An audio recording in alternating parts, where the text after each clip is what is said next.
Wario ni akorete hatikaini kumana na uria thabari ya guthiirio mathako-ini ma Olympics ya tabanirio na athaki makenegena muno ni undu wa kiria maugire ni gutiganirio ni thirikari na kamiti ya Olympics.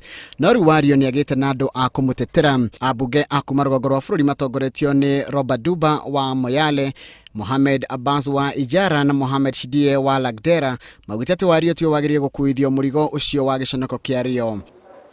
That we all agree that Rio was a success, a big success.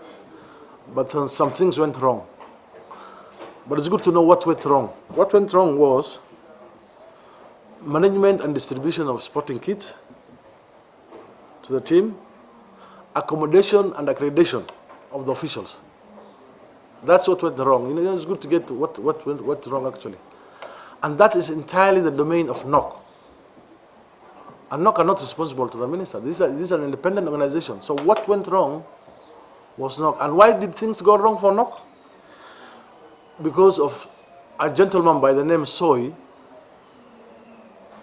Iden rĩu maabitha a kamĩtĩ ya Olympics ya bũrũri arĩa nĩ hamwe na Stephen Soy na FK Paul nĩ megũkinya igoti-inĩ mĩaraho ya ũmũthĩ. Soy nĩwe warĩ mũnene wa thabarĩ ĩyo na aikirio ngono mũthĩ wa gatano ũtukũ thutha wa gũkinya bũrũri-inĩ kuma Rio.